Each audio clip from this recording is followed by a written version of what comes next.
إن الحمد لله نحمده ونستعينه ونستغفره ونعوذ بالله من شرور أنفسنا ومن سيئات أعمالنا من يهده الله فلا مضل له ومن يضلل فلا هادي له وأشهد أن لا إله إلا الله وحده لا شريك له وأشهد أن محمدا عبده ورسوله أما بعد فإن خير الحديث كتاب الله وخير الهدي هدي محمد صلى الله عليه وعلى آله وسلم وشر الأمور محدثاتها وكل محدثة بدعة وكل بدعة ضلالة وكل ضلالة في النار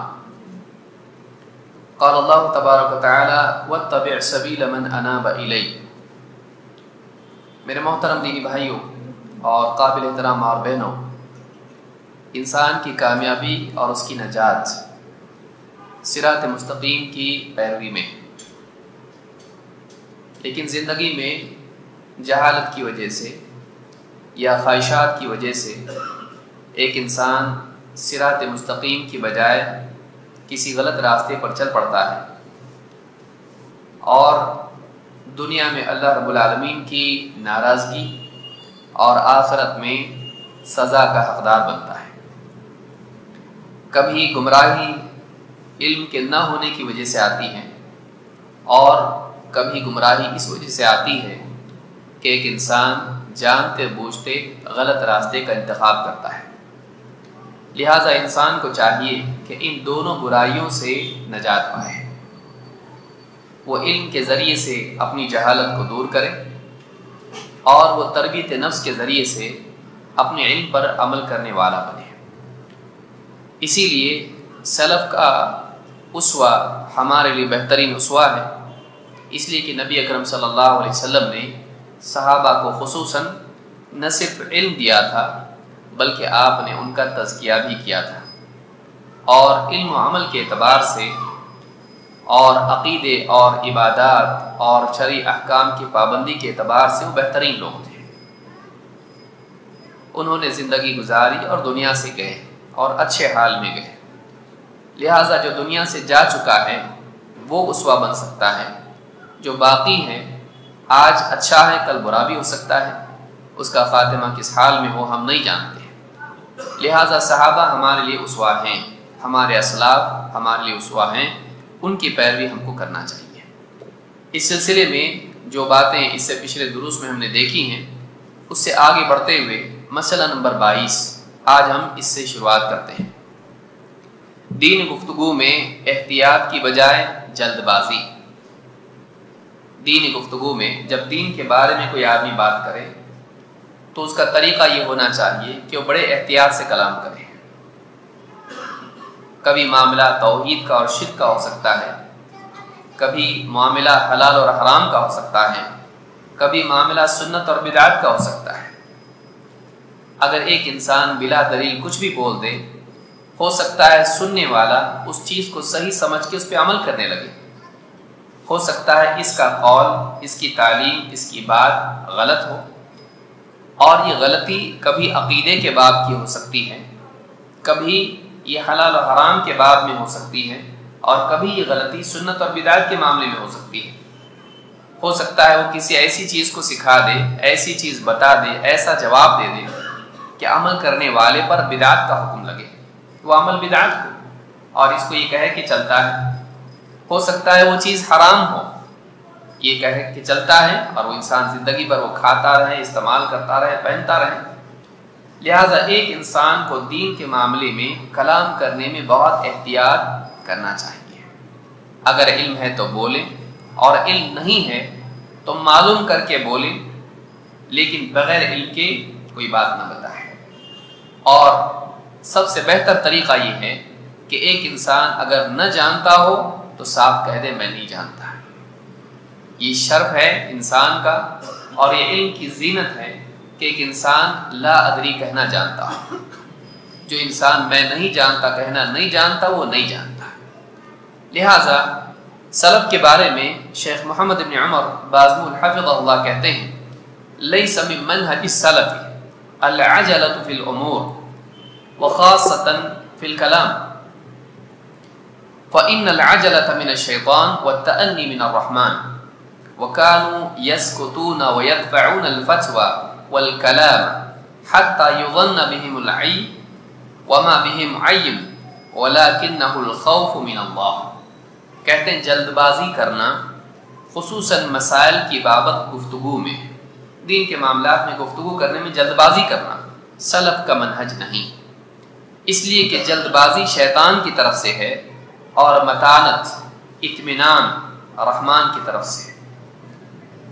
سلف کا حال یہ تھا کہ وہ خاموشی اختیار کرتے تھے اور فتویٰ اور گفتگو دوسرے کی طرف پھیر دیتے تھے، حتیٰ کہ گمان کرنے والا ان کے بارے میں یہ گمان کر بیٹھتا کہ انہیں مسئلے کا علم نہیں، حالانکہ ان کی خاموشی اور جواب سے بچنے کا سبب ان کی لا علمی نہیں بلکہ اللہ کا خوف ہوتا تھا۔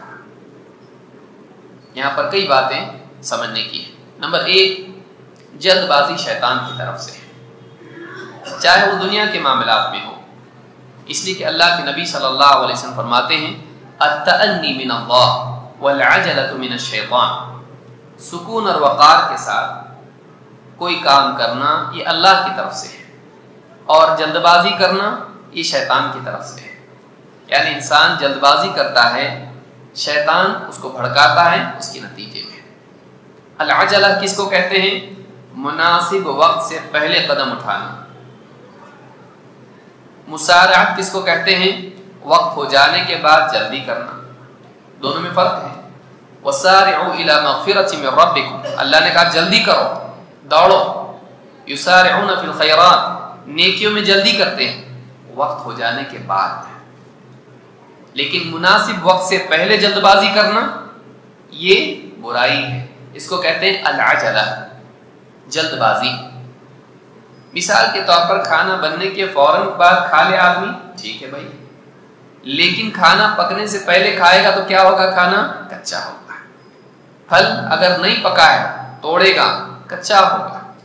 تو ہر چیز کا ایک مناسب وقت ہوتا ہے، اس کے بعد فوری طور پر اس کام کو کر لینا ایک اچھی چیز ہے، لیکن وقت ہونے سے پہلے جلدی مچانا ضرر اور نقصان کا سبب بنتا ہے۔ لہذا ایک معاملے میں، خاص طور سے دنیا کے معاملے میں جب آدمی جلد بازی بری ہے، دین کے معاملے میں اس سے زیادہ بری ہے، خصوصاً جب کہ دین کے معاملے میں جواب دینا ہو کہ ایک آدمی سوال بھی ٹھیک سے نہیں سنے اور جواب دے دے، ایک آدمی تحقیق نہ کرے اور ادھورے علم کے بنیاد پر جواب دے دے، ایک آدمی ابھی علمی اعتبار سے بالغ نہ ہوا ہو، جواب دینے کی حیثیت اس کی نہ ہو، لیکن پھر بھی وہ جواب دے۔ ایسا کرنا سلف کا طریقہ نہیں۔ سلف کا طریقہ اس کے بالعکس ہے۔ ایک طریقہ یہ ہے کہ ایک آدمی ادھورے علم کے باوجود جلدی کرے، دوسرا طریقہ یہ ہے کہ ایک آدمی علم کی گہرائی کے باوجود رک کے جواب دے، سوچ سمجھ کے جواب دے کہ کہیں کچھ غلطی تو نہیں ہو جائے۔ لہذا سلف کا طریقہ یہ تھا کہ وہ سوچ سمجھ کے جواب دیتے تھے، بلکہ جواب میں جلدی نہیں کرتے تھے، جواب میں جلدی نہیں کرتے تھے۔ اگر مجلس میں ایک سے زیادہ لوگ ہوں تو ان میں سے ہر ایک اس بات کی کوشش کرتا تھا کہ مجھ سے پہلے کوئی دوسرا جواب دے تو اچھا۔ کیوں؟ اس لیے کہ اگر جواب میں غلطی رہی تو مجھ پر وبال آئے گا، تو میں کیوں مصیبت مول لوں؟ غلطی اگر ہو جائے مجھ سے تو اس کا سارا وبال مجھ پر آئے گا، میں جواب نہیں دیتا، مجھ سے بہتر علم والا جواب دیتے ہیں۔ یہ جو چیز ہے یہ اخلاص اور تواضع کا نتیجہ ہوتی ہے، اس کو یاد رکھیے۔ جواب میں تاخیر، جواب سے پرہیز دو وجہ سے ہوتا ہے۔ ایک، آدمی کے اندر اخلاص ہو، وہ اپنے علم کا اظہار نہیں کرنا چاہتا، آدمی جلدی کیوں بولتا ہے، دوسروں سے پہلے کیوں کرتا، بیچ بیچ میں ٹانگ کیوں ڈالتا ہے، عالم بھی بولنا چاہ رہا ہے، سوال عالم سے پوچھا، یہ بیچ میں گھستا ہے۔ کیوں؟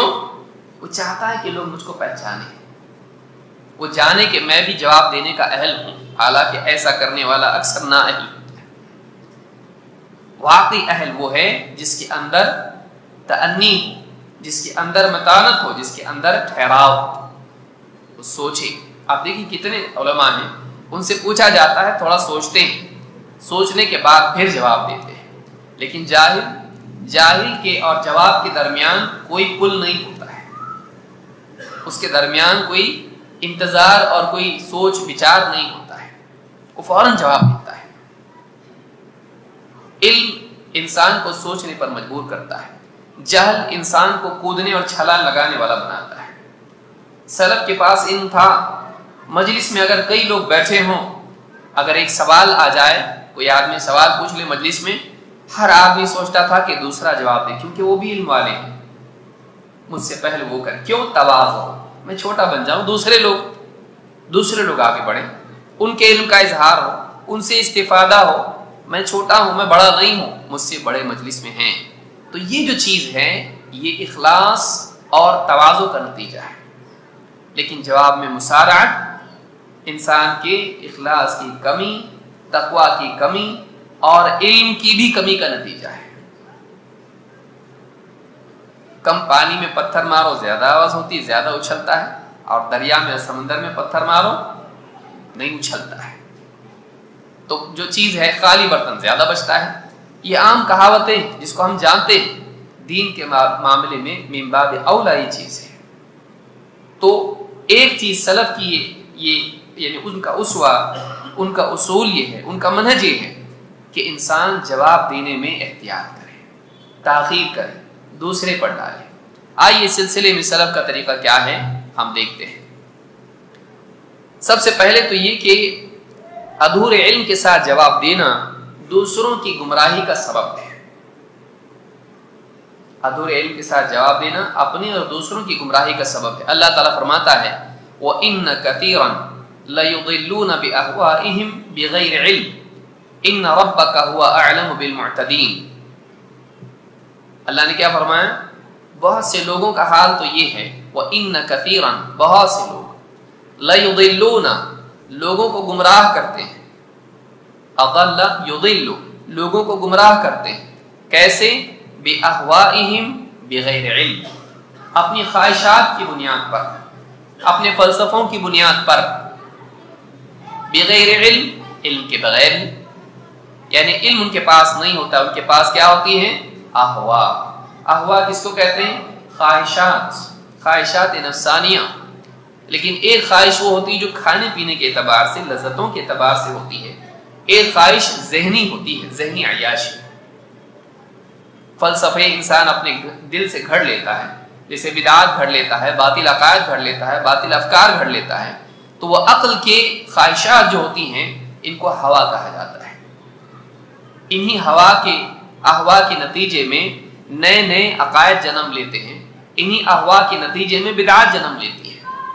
تو کہا کہ بغیر علم کے خواہش کی بنیاد پر بہت سارے لوگ دوسروں کو گمراہ کرتے ہیں۔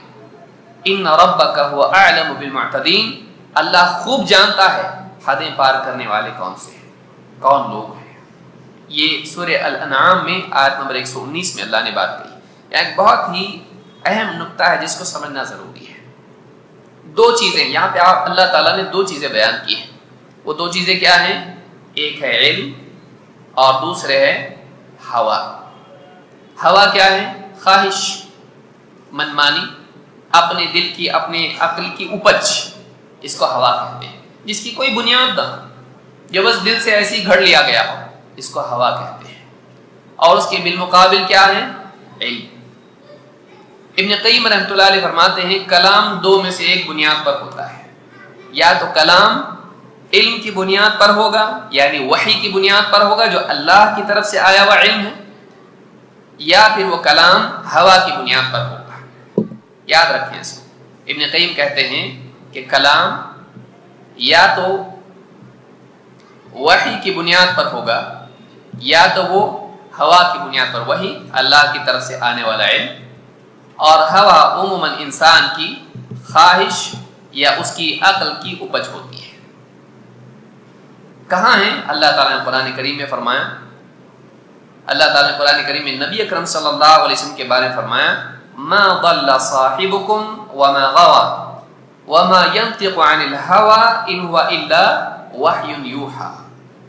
تمہارے ساتھی، تمہارے صاحب محمد صلی اللہ علیہ وسلم نہ راہ سے بھٹکے ہیں، نہ جان بوجھ کر غلط راہ پر چل رہے ہیں۔ ضل لا علمی کی وجہ سے بھٹک جانا، غوا خواہش نفس کی بنیاد پر جانتے بوجھتے غلط راہ کو اختیار کرنا ہے، تو نہ لا علمی کی وجہ سے تمہارے ساتھی راہ بھٹکے ہیں اور نہ جانتے بوجھتے غلط راہ اختیار انہوں نے کی ہے۔ وما ينطق عن الهوى، اللہ نے کیا فرمایا؟ وما ينطق عن الهوى ان هو الا وحی یوحى، اور یہ گفتگو نہیں کرتے ہیں خواہش کی بنیاد پر، بلکہ ان کی گفتگو کا مدار ہے وحی پر جو ان کی طرف بھیجی جاتی ہے۔ تو معلوم ہے کہ نبی اکرم صلی اللہ علیہ وسلم کا کلام ہوا نہیں بلکہ وحی کی بنیاد پر تھا، اور اہل حق کی یہی علامت ہے کہ وہ خواہشات کی بنیاد پر نہیں بولتے ہیں، وہ اللہ کی طرف سے آئی ہوئی وحی یعنی اللہ کی طرف سے آنے والا علم اس کی بنیاد پر بولتے ہیں۔ تو کلام یا تو ہوا کی بنیاد پر ہوگا یا پھر وحی کی بنیاد پر۔ اگر آدمی بے دلیل بات کریں تو یہ کیا ہے؟ یہ ہوا کی بنیاد پر ہے، جو جی میں کہا ہے۔ تو سلف ایسا نہیں کرتے تھے، لہٰذا یہاں پر اللہ تعالیٰ نے فرمایا کہ بغیر علم کے لوگ کیا کرتے ہیں؟ خواہش نفس کی بنیاد پر لوگوں کو گمراہ کرتے ہیں۔ تو خواہش نفس کا نتیجہ، خواہش نفس کی بنیاد پر جواب دینے کا نتیجہ، علم کے بغیر بات کرنے کا نتیجہ کیا ہے؟ لوگوں کی گمراہی، لوگ گمراہ ہوتے ہیں اس کی بنیاد۔ تو سلف ایسا نہیں کرتے تھے۔ تو جب تک ایک آدمی کے پاس کسی معاملے میں پکا علم نہ ہو وہ نہ بولے۔ نہ بولنا عیب نہیں، غلط بولنا عیب ہے۔ اگر نہ بولنا عیب ہوتا تو اللہ کے نبی صلی اللہ علیہ وسلم اس کا حکم نہیں دیتے۔ غور کریں اس کو، اس پر غور کریں۔ نہ بولنا عیب نہیں، غلط بولنا عیب ہے۔ اللہ کے نبی صلی اللہ علیہ وسلم نے کیا فرمایا؟ من کان یؤمن باللہ والیوم الآخر فلیقل خیرا او لیصمت، جو اللہ اور آخرت کے دن پر ایمان رکھتا ہے وہ بولے تو خیر کی بات کریں ورنہ چپ رہے۔ چپ رہنا بھی نبوی حکم ہے۔ چپ رہنا عیب ہوتا تو آپ چپ رہنے کا حکم نہیں دیتے، لیکن بغیر ان کے بولنا یہ گمراہی ہے، اپنی بھی اور دوسروں کی بھی۔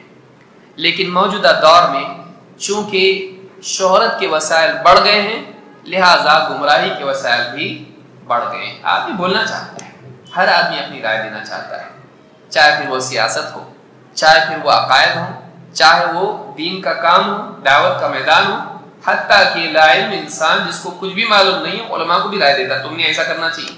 چار آدمی چائے کی پیالی پہ بیٹھے، علماء نے ایسا کرنا چاہیے دین کے معاملے میں، بادشاہوں نے ایسا کرنا چاہیے، حکام نے ایسا کرنا چاہیے۔ آدمی کے پاس علم نہیں ہوتا ہے لیکن رائے دینے کا شوق ہر ایک کو ہوتا ہے۔ کیوں؟ اس لیے کہ وہ بتانا چاہتا ہے کہ میں بہت سمجھدار ہوں۔ کوئی اپنے آپ کو جاہل بتانا پسند کرتا نہیں۔ سلف ایسے نہیں تھے، سلف اپنے علم کو چھپاتے تھے، اور آج آدمی علم کم ہوتا ہے، اس کے اظہار میں اپنی جہالت کو دکھاتا ہے لوگوں کے سامنے۔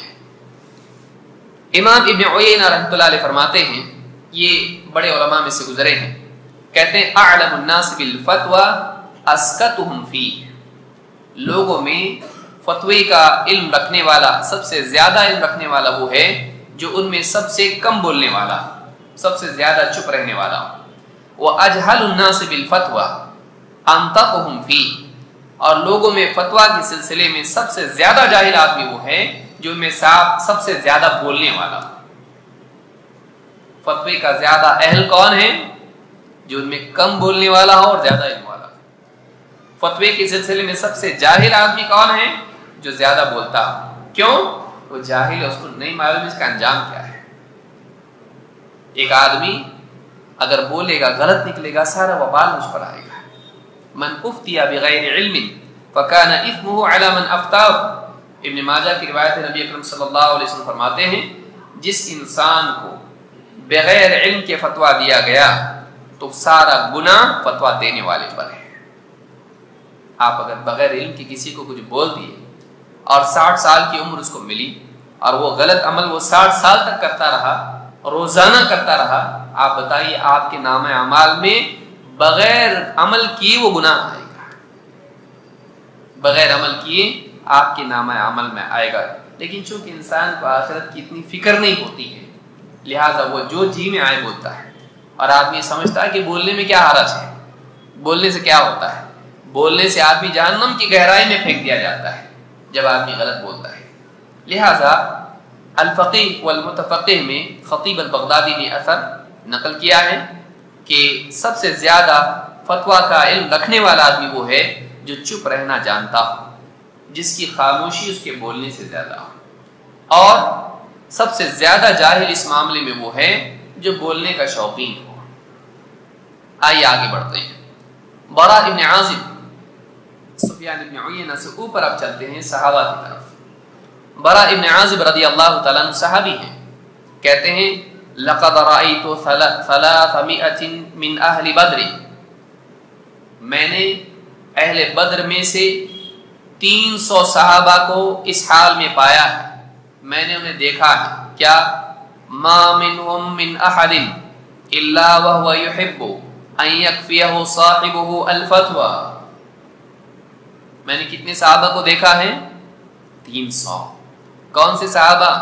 بدری، جن کے بارے میں اللہ تعالیٰ نے کہا تھا تم جو چاہے عمل کرو میں نے تم کو معاف کر دیا، اب جو بھی عمل تم کرو تم کو معاف کر دیا، تمہاری مغفرت ہو گئی۔ دنیا میں جن کے لیے مغفرت کا اعلان اللہ کی طرف سے ہو چکا تھا۔ 300 صحابہ بدری میں نے دیکھے ہیں، کیا حال تھا ان کا؟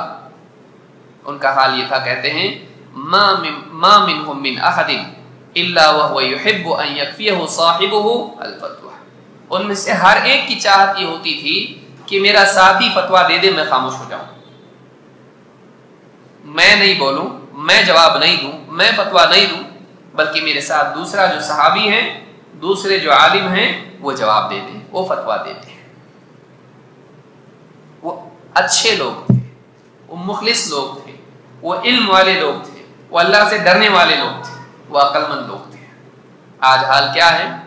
کسی مجلس میں اگر سوال پوچھا جائے، سوال مکمل نہیں ہوتا ہے، لوگوں کی جواب دینے کے لیے لائن لگ جاتی ہے بھائی، اور آپس میں لڑتے ہیں، ایک دوسرے کی بات کاٹیں گے، میری بات سنو۔ آپ سوچیے کہ سوال پوچھنے والا گھبرا جاتا ہے کہ بھائی یہ جھگڑے کیوں جواب میں اس لیے سوال نہیں پوچھا کہ آپ لوگ لڑے، تو آپ تو لڑنے لگ گئے۔ کیوں ہو رہا ہے یہ؟ ریاکاری کی وجہ سے، اعجاب نفس، علو، تفوق، لوگوں کے اوپر اپنی فوقیت ظاہر کرنا، یہ شر ہے، یہ شر ہے۔ لہذا یہ سلف کا طریقہ نہیں ہے۔ سکوت، خاموشی عقل مندی کا نتیجہ ہے۔ جس کی خاموشی زیادہ ہوگی اس کی عقل مندی بھی زیادہ ہوتی ہے، اور اگر اس کے پاس علم نہیں ہے تب بھی وہ عقل مند ہے۔ کیوں؟ اس لیے کہ اس کو معلوم ہے چپ رہنا چاہیے اگر علم نہ ہو تو۔ آدمی کی عزت چھپی رہتی ہے جب تک وہ بات نہیں کرتا ہے۔ ایک جاہل بھی سمجھدار شمار ہوتا ہے جب تک وہ چپ رہتا ہے، منہ کھل گیا کہ معلوم پڑتا ہے اس کا لیول کیا ہے۔ لہذا سلف فتویٰ دینے میں پیچھے ہٹتے تھے۔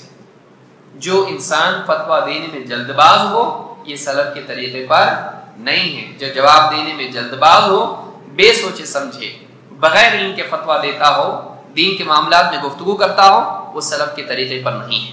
الفقیہ والمتفقہ میں خطیب البغدادی نے اس کو روایت کیا ہے۔ عقبہ بن مسلم کہتے ہیں صحبت ابن عمر 34 شہر، 34 کتنے ہوتے ہیں؟ 30 اور 4 34 مہینے۔ میں عبداللہ ابن عمر رضی اللہ تعالیٰ کے ساتھ 34 مہینے رہا۔ فَكَثِيرًا مَا كَانَ يُسْأَلُ فَيَقُولُ لَا أَدْرِي، میں نے دیکھا کہ اکثر بہت مرتبہ ایسا ہوا کہ ان سے سوال پوچھا جاتا تھا، جواب میں وہ کہتے تھے لا ادری۔ دو لفظ ایسے ہیں جو جان بچانے والے ہیں، دنیا میں بھی اور آخرت میں بھی۔ کیا لفظ ہے وہ؟ لا ادری، میں نہیں جانتا، میں نہیں جانتا۔ تو کتنے مہینے رہے؟ 34 مہینے کتنے ہوتے ہیں؟ 36 مہینے کا تو 3 سال ہوتے ہیں، تو تقریباً 2 سال اور 10 مہینے، یعنی 3 سال، پونے 3 سال پکڑ لیا۔ 3 سال تک میں رہا ان کے ساتھ، اور میں نے دیکھا کہ بہت سارے سوالات کے جواب میں ان کا جواب کیا ہوتا؟ لا ادری، نہیں معلوم۔ نہیں معلوم بولنا بہت ہی حوصلے اور ہمت کا کام ہے۔ جس انسان کی نگاہ میں جواب دینے کا شوق زیادہ ہے اور لوگوں میں نمایاں ہونے کا شوق زیادہ ہے، لیکن آخرت کا اس کو خوف نہیں ہے، ایسا آدمی فوراً جواب دے گا۔ لیکن جو آدمی ڈرتا ہے اللہ تعالیٰ سے غلط جواب دینے سے، ذمہ داری سمجھتا ہے جواب دینا بہت بڑی ذمہ داری ہے، وہ آدمی لا ادری کہے گا، مجھ کو نہیں معلوم۔ جس کو اللہ کے ہاں بے عزت ہونا ہے وہ آدمی لوگوں کے سامنے عزت کی وجہ سے جواب دے گا۔ جس کو اللہ کے ہاں بے عزت نہیں ہونا ہے، اس کی نگاہ میں لوگوں کی عزت کی کوئی قدر نہیں ہوگی، وہ کہے گا نہیں معلوم بھائی، وہ کہے گا آپ کو نہیں معلوم؟ ہاں نہیں معلوم۔ کیا بولتے نہیں معلوم؟ نہیں معلوم۔ امام مالک رحمۃ اللہ علیہ کے پاس لوگ آئے، 40 سوال پوچھے، 36 کے جواب میں کہا نہیں معلوم۔ لوگوں نے کہا آپ اتنے بڑے عالم آپ کو نہیں معلوم؟ کہا نہیں معلوم۔ آدمی نے کہا کہ میں لوگوں کی طرف سے آپ کے پاس سوالات کے لیے آیا اور آپ کہہ رہے نہیں معلوم؟ کہا کہ جاؤ ان کو بھی جا کے بولو مجھ کو نہیں معلوم، ان کو بھی جا کے بول دو کہ مالک نے اپنی لائف میں کا اعتراف کر لیا، نہیں معلوم بول دیا۔ یہ حوصلے کی چیز ہے، یہ خوف کی چیز ہے، یہ بہادری کہ انسان یہ بولنا جانتا ہوں نہیں معلوم بغیر جھجکے۔ لیکن شاہد کا بریکٹ ڈال کے شاید ایسا جواب ہے، آدمی فتنہ پیدا کرتا ہے، وہ اپنی عزت بچانے کی ناکام کوشش کرتا ہے اور لوگوں کو گمراہ کرتا ہے۔ کہتے ہیں کہ اکثر بولا کرتے تھے نہیں معلوم، ثم یلتفت الی، پھر عبداللہ ابن عمر ایک مرتبہ میری طرف متوجہ ہوئے اور کہا تدری ما یرید ہؤلاء، جانتے ہو یہ لوگ کیا چاہتے ہیں؟ سوال پوچھنے والے، یریدون ان یجعلوا ظہورنا جسرا لهم الی جہنم، یہ چاہتے ہیں کہ جہنم کے لیے میری پیٹھ کو پل بنائیں۔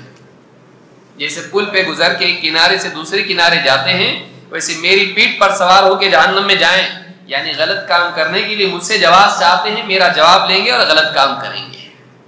میں جواب نہیں دے سکتا اس میں۔ بعض لوگ ہوتے ہیں نا سوال ایسا پوچھیں گے جیسے جواب ہاں کا ملے ادھوری معلومات کے ساتھ، یا ایسے فتنوں میں سوال پوچھیں گے کہ اس کا جواب لے کے اڑ جائیں گے اور قوم کے اندر فتنہ پھیلائیں گے۔ انہوں نے کہا ایسا، تو کہا کہ جانتے ہو یہ لوگ کیا چاہتے ہیں؟ یہ میری پیٹھ کو پل بنانا چاہتے ہیں، خود تو جہنم میں جائیں گے، مجھ کو بھی لے کے جائیں گے، مجھ کو اپنے فتنے کے لیے استعمال کریں گے۔ علماء بہت سمجھدار ہوتے ہیں، وہ جواب دیتے وقت عموماً یہ بھی دیکھتے ہیں کہ اس جواب کا معال کیا ہو سکتا ہے۔ یہ سوال بھولا بھالا نہیں ہے، یہ مکر و فریب والا ہے، یہ میرے الفاظ لے کر اس کو کسی پر فٹ کیا جائے گا، میرے الفاظ لے کر اس سے آدمی قوم کے اندر فتنہ پیدا کرے گا، تو عالم اس جواب سے بچتا ہے۔ کیوں؟ اس سے نقصان ہوگا۔ تو بعض اوقات علم رکھنے کے باوجود جواب نہیں دیتا ہے، کیوں؟ فتنہ نہیں چاہیے۔ جامع بیان العلم میں ابن عبد البر نے اس کو روایت کیا ہے۔ ایک روایت میں فرماتے ہیں عبداللہ بن عمر رضی اللہ عنہ نے کہا اتریدون ان تجعلوا، ان سے ہی کہا اتریدون ان تجعلوا ظہورنا لکم جسورا فی جہنم ان تقولوا افتانا بهذا ابن عمر، تم یہ سوال جو مجھ سے پوچھ رہے ہو، کیا تم یہ چاہتے ہو کہ ہماری پیٹھ کو تم جہنم میں جانے کے لیے پل بنا لو اور کل کو قیامت کے دن یہ کہو کہ ہم کو یہ فتویٰ تو ابن عمر نے دیا تھا یعنی تم کو جو کرنا ہے وہ کرو گے، لیکن ہمارے فتوے کو آڑ اور ڈھال اور بنیاد بنا کر تم وہ کام کرو گے اور سارا وبال ہم پر آئے گا۔ تو کیا تم یہ چاہتے ہو کہ ہماری پیٹھ کو تم جہنم میں جانے کے لیے پل بنا لو؟ امام ابن مبارک نے اپنی کتاب الزہد والرقائق میں اس کو روایت کیا ہے۔ یہ بھی بہت بڑی چیز ہے کہ انسان سوال کا مقصد بھی جانتا ہو۔ وہ عالم الغیب نہیں ہوتا ہے، لیکن آدمی تعرفہم بسیماہم، تم ان کی چہرے کی علامت سے ان کو پہچان لو گے۔ بعض اوقات تجربے سے انسان میں بات پیدا ہوتی ہے کہ وہ جانتا ہے کہ کون سا سوال فتنے کے لیے کیا جا رہا ہے۔ ایسے موقع پر اس کو اللہ سے ڈرنا چاہیے اور ایسے فتنے کا ذریعہ نہیں بننا چاہیے۔ آئیے آگے بڑھتے ہیں۔ مسئلہ نمبر 23، منہج سلف کے تعلق سے غلطی۔ کیا غلطی ہے؟ بدعت اور اہل بدعت کے معاملے کو ہلکا سمجھنا، بدعت کو ہلکا سمجھنا۔ بدعت ہی تو ہے، شرک تو نہیں، اسلام سے باہر تو نہیں جاتے ہیں، بدعت ہی تو ہے۔ اس طرح سے بدعت کے معاملے کو ہلکا سمجھنا، یا اہل بدعت کے معاملے کو ہلکا سمجھنا، کیا ہوا وہ بدعتی ہی تو ہے، اور اس کی تعریف کرنا، اس کا وقار اور احترام کرنا، توقیر کرنا اور اس سے علم حاصل کرنا۔ کیا ہوا ایک معاملے میں اس سے غلطی ہوئی تو کیا ہوا، بدعتی ہے تو کیا ہوا، فلاں بات اس کی بہت اچھی لگتی ہے۔ تزکیہ نفس میں بڑا زبردست ہے، ٹھیک ہے گمراہ ہے، بدعتی ہے، لیکن اس کی بات سے دل نرم ہوتا ہے، تو اس کی تعظیم کرنا، اس کی تشہیر کرنا، اس کو لوگوں میں عام کرنا، لوگوں کو اس کی طرف مائل کرنا، خود مائل ہونا اور اپنے ساتھ دوسروں کو مائل کرنا نہیں۔ سلف کا یہ منہج نہیں ہے۔ بدعت کا معاملہ بڑا سنگین ہے، اور بدعتی واقعی قابل احترام نہیں ہے۔ جو بدعت اتنی بھیانک ہو، اس کا داعی لوگوں کے سامنے اس کو عام کرنے والا، اس کی ترویج کرنے والا، اس کا احترام اہل السنہ کریں، ٹھیک نہیں ہے۔ احسان الگ ہے، ترحم الگ ہے، لیکن اکرام ایک الگ چیز ہے، اکرام الگ چیز ہے۔ شیخ محمد بن عمر بازمول حفظہ اللہ کہتے ہیں لیس من منہج السلف تہوین امر البدعۃ و امر صاحبها، سلف کا یہ منہج نہیں ہے کہ بدعت اور بدعتی کے معاملے کی سنگینی کو ہلکا سمجھا جائے۔ بدعت اور بدعتی کے معاملے کی سنگینی کو ہلکا سمجھنا یا ہلکا بنا کر پیش کرنا سلف کا منہج نہیں ہے۔ یہ بہت اہم چیز جس کو یاد رکھنا ضروری ہے۔ سب سے پہلے دیکھتے ہیں بدعت کا معاملہ کتنا ہلکا ہے، ہلکا ہے یا سنگین ہے۔ نبی اکرم صلی اللہ علیہ وسلم فرماتے ہیں کل بدعت ضلالہ وکل ضلالۃ فی النار، ہر بدعت گمراہی ہے اور ہر گمراہی کا انجام جہنم کی آگ ہے۔ آپ غور کریں، جس چیز کا انجام جہنم کی آگ ہو، کیا وہ ہلکی ہو سکتی ہے؟ وہ بہت سنگین، لیکن بہت سارے لوگ بدعت کو ہلکا سمجھتے ہیں۔ بدعت ہی تو ہے، انگوٹھے ہی تو چوم رہا ہے، فلاں ہی چیز تو کر رہا ہے، عید میلاد النبی کا جلوس ہی تو ہے، کیا مسئلہ ہے؟ بچے بہت ضد کر رہے ہیں، ہم کو بھی جانا ہے، میں ایسے اس کو مانتا تو نہیں ہوں، لیکن بس ایسے ہی دیکھنے کے لیے جا رہا ہوں۔ کیا کرتے لوگ؟ فلاں جگہ اور سے، میں مانتا نہیں ہوں اس کو، میں درگاہ پرست نہیں ہوں، میں قبروں پہ سجدہ نہیں کرتا ہوں، لیکن وہاں پہ بس ایسے گھومنے کے لیے جا رہا ہوں، رشتہ دار بھی جا رہے ہیں درگاہ کے اوپر، میں بھی جا رہا ہوں، میں شریک نہیں ہوں گا، لیکن بس جا رہا ہوں ان کے ساتھ۔ کتنے لوگ ہیں، یہ اس بات کی علامت ہے کہ تیرے نزدیک واقعی شرک اور بدعت کی تیرے دل میں وہ نفرت نہیں ہے۔ اگر نفرت ہوتی تو تیری زبان سے ایسے کلمات نہیں نکلتے اور تیری زندگی میں یہ معاملہ نہیں ہوتا ہے، تیری زندگی میں یہ معاملہ نہیں ہوتا ہے۔ کوئی آدمی تجھ کو گالی دینے والا ہو، اس سے ملنا پسند کرتا نہیں۔ کوئی آدمی تیرے خلاف سازش کرتا ہو، تیری دکان ہٹانے کے لیے سازش کی ہو اس نے، تیرے رشتہ داروں میں سے تیرے خلاف جائیداد میں حصہ تجھ کو اس کے لیے سازش کی ہو، ان کا چہرہ دیکھے تو غصہ آتا تجھ کو۔ یہ آدمی ہے جس نے جائیداد میں میرا مال دوسرے کو یہ ہڑپ کر کے بیٹھا ہوا ہے، اس نے میری تجارت کے اندر ڈاکہ ڈالا ہے، میرے کسٹمر اس نے توڑے ہیں، اس کو سلام کرنا پسند نہیں کرتا ہے۔ دنیا کے معاملات میں فوراً اپنا نقصان جب ہوتا ہے، اپنی انا، اپنا معاملہ، اپنا حق جب ضائع ہوتا ہے تو آدمی کی رگ پھڑکتی ہے غصے والی ہے۔ دین کے معاملے میں بے غیرتی کو دین بنا لیتا ہے، بے غیرتی کو حکمت نام دیتا ہے، ہر حکمت ہے اس میں۔ پھر وہ شرک میں بھی کمپرومائز کرتا ہے، بدعات میں بھی کمپرومائز کرتا ہے، وہاں اس کو غصہ نہیں آتا ہے۔ واقعی آدمی غیرت یہ ہے کہ اللہ کے معاملے میں انسان کو غیرت ہو۔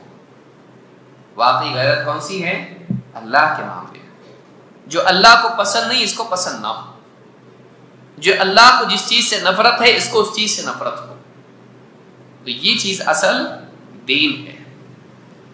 اوثق عرى الایمان الحب فی اللہ والبغض فی اللہ، حدیث میں نبی اکرم صلی اللہ علیہ وسلم کیا فرماتے ہیں؟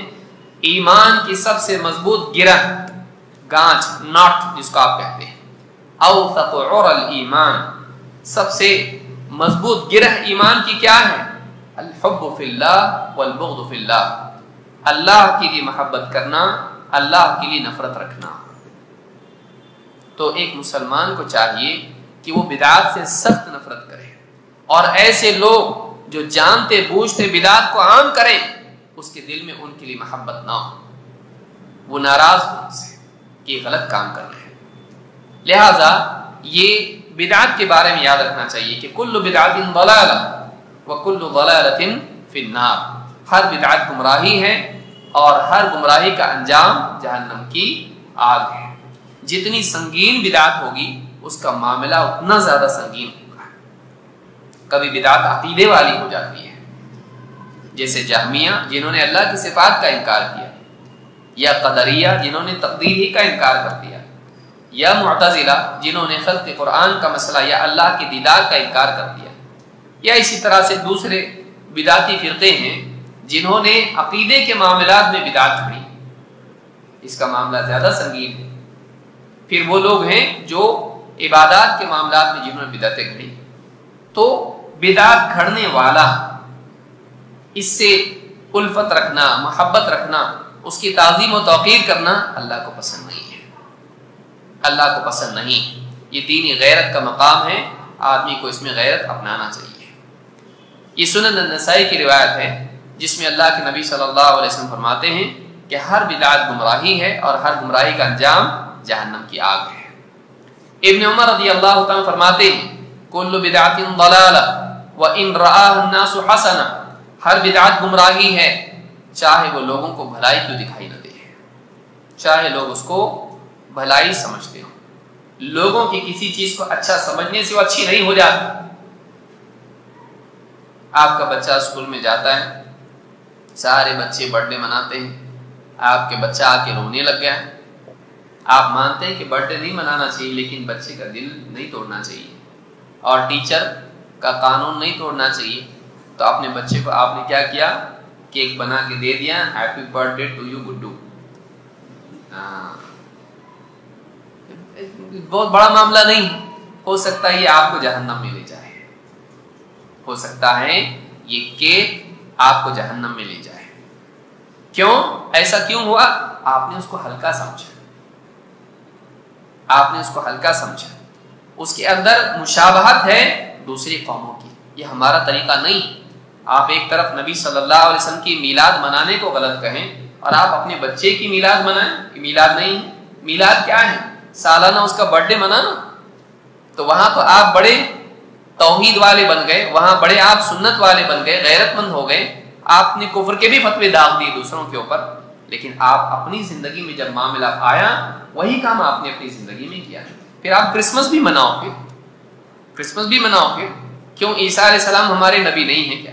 ان کو تو آپ غلط بولتے ہو کہ عیسیٰ علیہ السلام کا برتھ ڈے منا رہے، وہ غلط ہے، تو آپ نبی کا منا رہے اور آپ اپنی اولاد کا منا رہے۔ تو یہ ساری چیزیں اسلام میں نہیں ہیں۔ کیوں آیا زندگی میں؟ ہلکا سمجھا اس کو۔ آدمی کا گناہ کو گناہ سمجھنا یہ بہت ضروری، غلط کو غلط سمجھنا بہت ضروری۔ نبی اکرم صلی اللہ علیہ وسلم کے پیدائش کا دن منانا اسلام کا طریقہ نہیں ہے۔ آپ سے محبت آدمی کرے، آپ کی تعظیم و توقیر کرے، آپ پر درود پڑھے، کوئی دن ایسا نہیں جائے جس میں نبی اکرم صلی اللہ علیہ وسلم پر وہ نماز کے علاوہ، اذان کے بعد کے علاوہ وہ درود نہ پڑھے، کوئی دن ایسا نہیں جانا چاہیے۔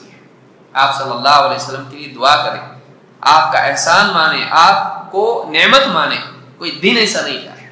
لیکن یہ کیا کہ سال میں ایک مرتبہ آدمی دن طے کر کے آپ کی پیدائش منائیں اور مشرکین اور کفار کا طریقہ اس میں اپنائیں، یہ مسلمانوں کا طریقہ نہیں ہے۔ اور اس کو ہلکا سمجھنا یہ اس سے برا ہے۔ برائی کو ہلکا سمجھنا بڑی برائی ہے۔ کیوں؟ اس لیے کہ توبہ کی توفیق چھن جاتی ہے، جیسا کہ آگے آئے گا۔ تو اعتقاد اہل سنہ والجماعہ میں امام اللالکائی نے اس کو ذکر کیا ہے۔ اسی طرح سے اللہ کے نبی صلی اللہ علیہ وسلم ہوا بدعت کا معاملہ، بدعتی کا معاملہ کیا ہے؟ نبی اکرم صلی اللہ علیہ وسلم فرماتے ہیں وَلَعْنَ اللَّهُ مَنْ آوَى مُحْدِثًا، اللہ کی لعنت ہو اس پر جو بدعتی کو پناہ دے، اللہ کی لعنت ہو اس پر جو بدعتی کو پناہ دے۔ یہاں سمجھنا ضروری ہے کہ محدثاً کس کو کہا جاتا ہے؟ کیا ہر آدمی جو بدعت میں واقع ہے اس کو محدث کہا جائے گا؟ نہیں۔ بولے بھالے لوگ بیچارے، ان کو کسی نے سکھایا نہیں،